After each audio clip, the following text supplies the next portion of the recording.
Madame, monsieur, bonsoir, bienvenue dans le 19-20 pour une session d'1 heure d'information sur France 3. Voici les titres. Dans l'édition nationale, à 19h30, Carole Gessler reviendra sur la très attendue conférence de presse de François Hollande. Concentré sur les questions économiques, le président a repoussé à plus tard les clarifications sur sa vie privée. Et puis, le nouveau visage de la France, 66 millions d'habitants, une croissance démographique au ralenti et 7000 mariages homosexuels célébrés l'an passé. Dans l'actualité en Rhône-Alpes, cette fois, de la prison avec sursis, c'est ce qu'a requis le procureur de la République de Valence à l'encontre des militants de Greenpeace. Ils sont jugés en ce moment même pour avoir pénétré de façon spectaculaire, on s'en rappelle, sur le site nucléaire du Tricastin. C'était en juillet dernier. Et puis un point, le succès des points de vente directs, le concept qui rapproche l'exploitant agricole du consommateur séduit de plus en plus de clients. En Ardèche, il y a 12 points de vente collectifs, leur nombre a triplé en 4 ans. Le tribunal correctionnel de Valence juge les militants de Greenpeace pour intrusion illégale sur le site de la centrale nucléaire du Tricastin. Le procès est toujours en cours et à présent ce sont les avocats de la défense qui sont en train de plaider. En parallèle, une manifestation de soutien se tenait depuis 13 heures à proximité du palais de justice. Sur place, Hugo Chaplon et Stéphane Yvan. À l'extérieur du palais de justice, un important dispositif de sécurité, peut-être trop imposant vu le calme de la centaine de personnes venues soutenir les militants de Greenpeace. Sur les 29 convoqués, 9 se sont présentés à la barre. Tous reconnaissent avoir pénétré sur le site EDF du Tricastin. Des activistes qui se sont en revanche montrés très discrets sur les coulisses de leur action. C'est un peu dommage que les gens qui plaident pour un acte légitime n'aillent pas jusqu'au bout dans la révélation. Mais bon, après, c'est leur droit, le droit le plus strict de toute personne, et le tribunal appréciera. Mais c'est vrai qu'on voit quand même qu'il y a une vraie question sur la sécurité des militants, parce que être à 30 ou 40 mètres dans des conditions comme celle-ci, on ne peut jamais prévoir. Et dans d'autres occasions, notamment à Bugey, on a vu un des militants de Greenpeace qui a quand même tombé de sa voile et qui a failli mourir. Concrètement, le débat, il est là. Le ministère public a souhaité mettre en lumière un certain paradoxe dans cette intrusion. Vous dénoncez la sûreté des sites en démontrant qu'il est simple d'y pénétrer. Pour la défense, ce type d'action spectaculaire est le seul levier pour appuyer les thèses de l'organisation. Pour Greenpeace, c'est un moyen de se faire entendre et puis surtout c'est un moyen de rappeler au président de la République ses propres engagements. Parce que n'oublions pas que l'objet de cette action, c'était d'interpeller le président de la République sur un engagement de campagne. Il s'est engagé à ce que la part du nucléaire en France passe de 75 à 50%. Et on voit bien qu'aujourd'hui, il y a un immobilisme total sur cette question. Rien, aucune décision n'est prise. Dès qu'il s'agit de nucléaire, tout le monde est paralysé par la peur. Le procureur de la République a requis des peines allant de 6 à 12 mois de prison avec sursis, ainsi que la confiscation du matériel saisi. L'avocat d'EDF, lui, a réclamé une peine de 10 000 € d'amende pour chacun des prévenus. Le jugement a été mis en délibéré. Un drame au Gers en Haute-Savoie. Dimanche dernier, un groupe de jeunes a décroché un matelas de protection sur le canon en neige pour faire de la luge. Mais la descente s'est mal terminée pour une jeune fille. Elle est grièvement blessée. Reportage Ariane Combe, Christian Mathieu.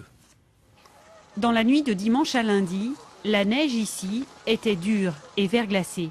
Il était environ 22h30 lorsqu'un groupe d'étudiants de la région parisienne a décroché un matelas de protection de ce type pour en faire une luge de fortune.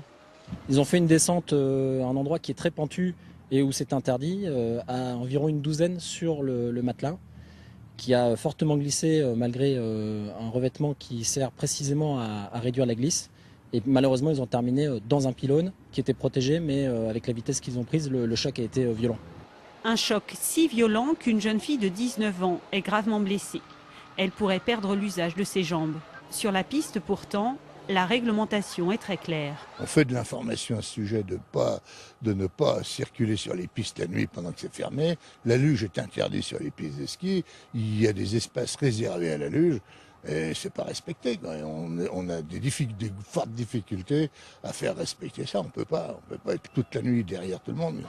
Selon ce restaurateur installé sur le front de neige, la luge improvisée sur les pistes est une pratique très courante, quelle que soit l'heure.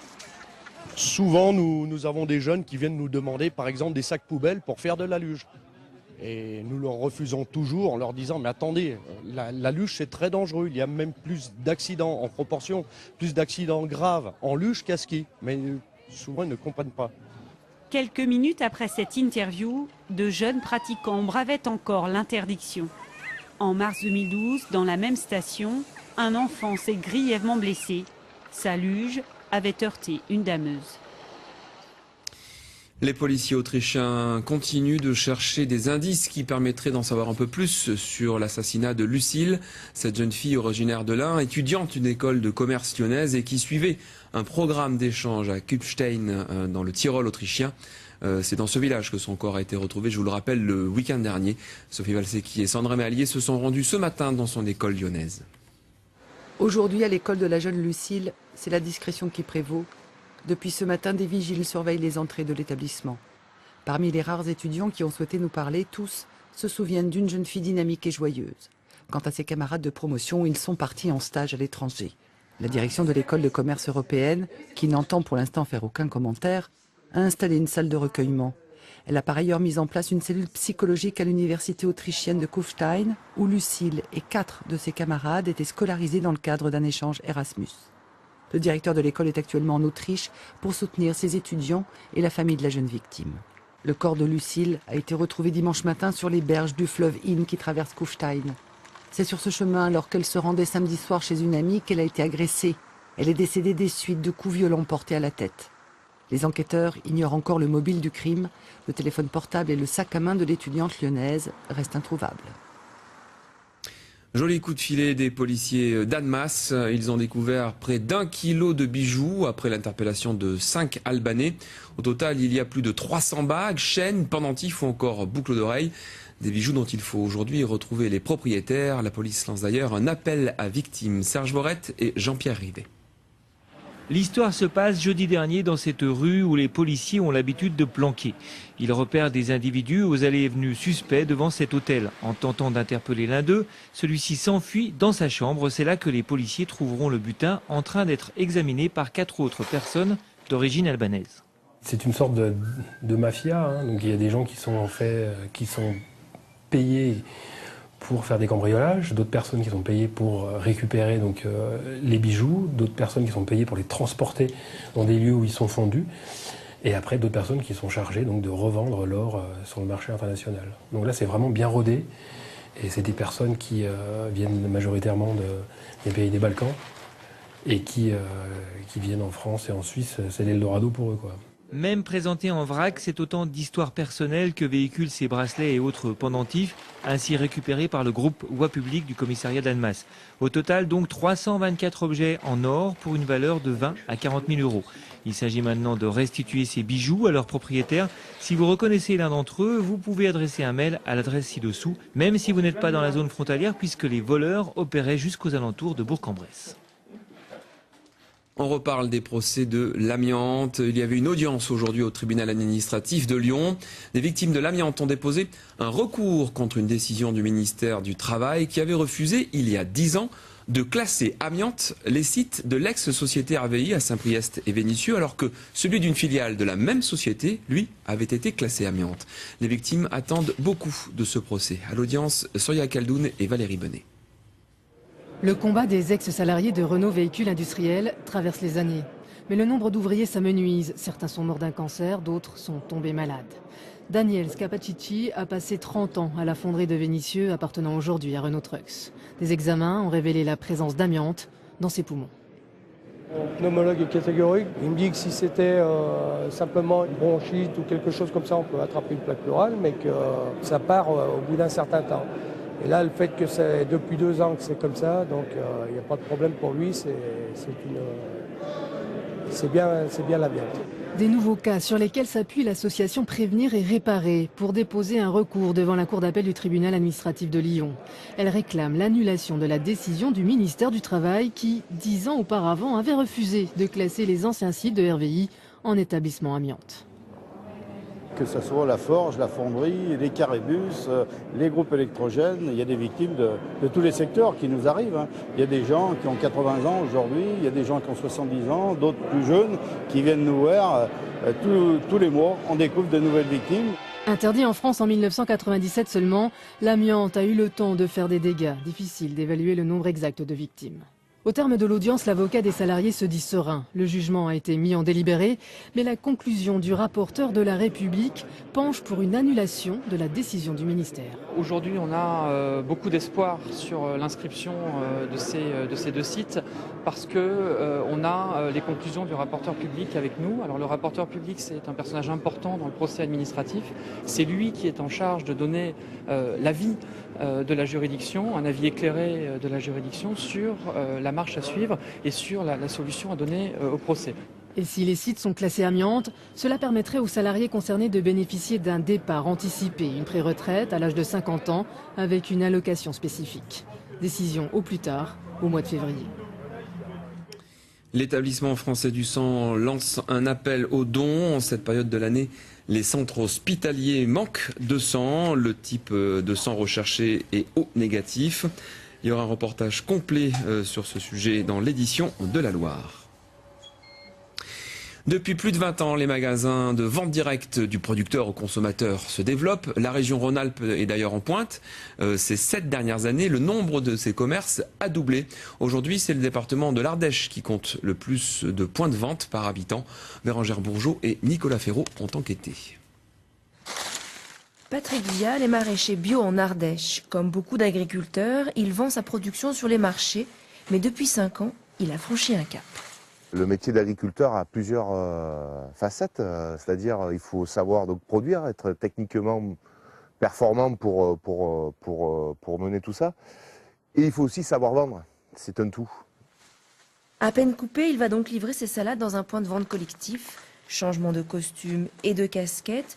Dans ce magasin de producteurs à Aubenas, les vendeurs sont les fermiers et ils sont 15 à vendre une demi-journée par semaine. Pas de centrale d'achat ni d'intermédiaire, ici tout est local et de saison. Loin des fruits esthétiques et calibrés, le maître mot est qualité et proximité avec les clients. On a des gens qui vont peut-être pas acheter, mais ça on les verra pas souvent parce qu'ils seront sur l'esthétique. Bon, ils vont nous le dire, ils vont dire bon, c'est pas très beau, je vais pas l'acheter. Bon, attendez, justement on est là. Prenez 2 minutes, on va le goûter. Du coup on va créer un lien et de fil en aiguille, ça marche bien après. Quand j'ai pas dans mon jardin, je vais acheter ici. Voilà. C'est une action citoyenne, si on veut. C'est un choix, oui, par rapport à d'autres, oui, tout à fait. Oui. Donc j'accepte de payer un peu plus cher voilà, pour avoir des produits que je pense être de meilleure qualité. Il y a en Ardèche 12 points de vente collectifs. Leur nombre a triplé en 4 ans. Si ce concept répond à la demande des consommateurs adeptes des circuits courts et séduit chaque jour de nouveaux clients, il est aussi un débouché nécessaire pour les petits producteurs. C'est aussi un acte militant. C'est pouvoir provoquer un achat qui peut permettre le maintien des agriculteurs sur des petites surfaces. 4 autres projets sont en cours à Annonay, Peaugres, Bourg-Saint-Andéol et la Voulte-sur-Rhône.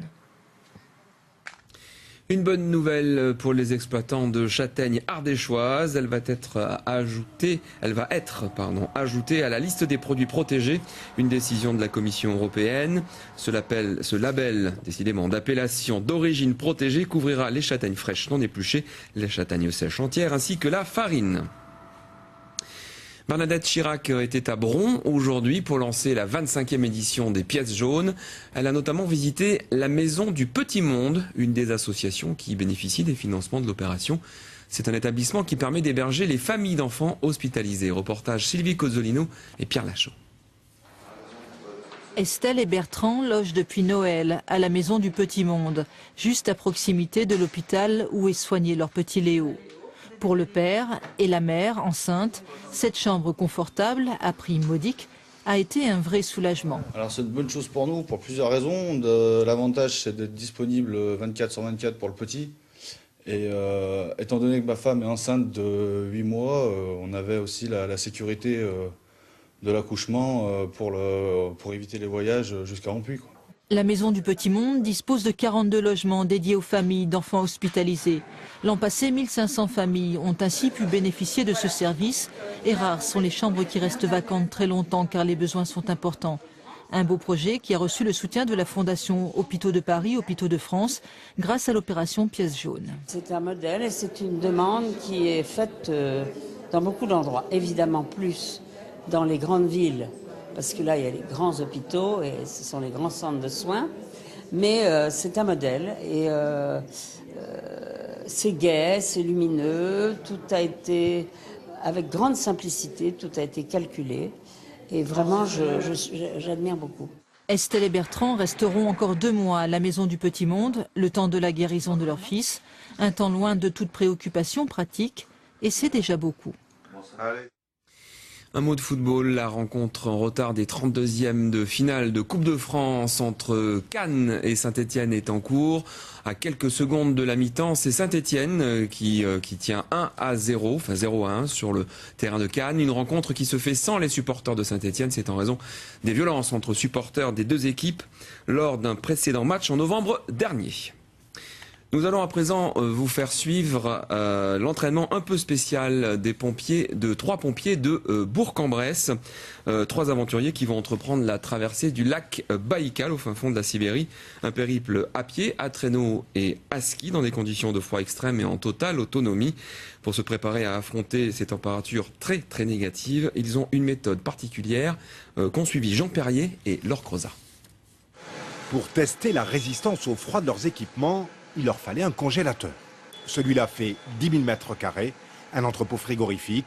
C'est donc entre Palette et Monte-Charge que nos aventuriers se livrent à leurs petites excentricités. Par exemple, aller se placer juste en face de la soufflerie, température ressentie, -40, -50 degrés. Je sens rien du tout, moi. Tu sens quelque chose? Au départ, on était un peu surpris. Et pour nos salariés, ça les met en avant. Et puis ça nous permet de travailler sur l'innovation, travailler sur leurs vêtements de travail. S'il va effectivement éprouver différents matériels dans les pires conditions qui soient, le projet Baïkal Experience ne vise ni l'exploration ni les records. Ses membres y voient même à peine un défi. C'est plus l'amitié que l'exploration. C'est l'aventure humaine au départ, vivre quelque chose avec des amis et puis découvrir des horizons, des paysages en fait inconnus, quoi. Ils partiront à 3. Tous pompiers professionnels, bonnes conditions physiques, gros mental et autonomie totale. Ce jour-là, c'était petit cours, comment recoudre une plaie. Il faut rester sur des choses simples. Une plaie, on la mesure, elle fait tant en centimètres. On la situe au niveau anatomique assez facilement aussi avec des gens qui ont l'habitude. Avec l'expérience, on a beau avoir fait des listes très exhaustives de tous les paramètres, on s'aperçoit qu'il y a toujours le petit truc qui va nous manquer. On arrive toujours à être surpris en fait. Malgré tout, départ prévu de l'aventure mi-février, durée du périple 2 semaines et vogue la galère, ou plutôt glisse le traîneau. C'est la fin de ce journal régional, mais tout de suite, restez avec nous, ce sont vos éditions locales. L'édition de la Loire vous amènera au centre des Restos du Cœur de Montbrison, 1 mois et demi après le lancement de leur 29e campagne hivernale. Et puis l'édition du Grand Lyon vous fera suivre le quotidien de Marine L'Orphelin, la Miss France 2013 qui, sitôt son écharpe rangée, est repartie sur les bancs de la faculté de médecine de Lyon. Avant de vous quitter, je vous rappelle que vous pouvez retrouver tous ces reportages et des informations complémentaires sur notre site internet rhône-alpes.france3.fr. À la une, c'est la conférence de presse de François Hollande qui est toujours en cours et que vous pouvez suivre en direct et en streaming sur notre site. Prochain rendez-vous avec l'actualité en Rhône-Alpes vers 23h45 dans le Soir 3. Puis demain à midi, le 12-13 vous sera présenté par Sylvie Bosquero. Je vous retrouverai pour ma part un petit peu avant 19h pour un nouveau 19-20. Passez d'ici là une excellente soirée sur notre antenne.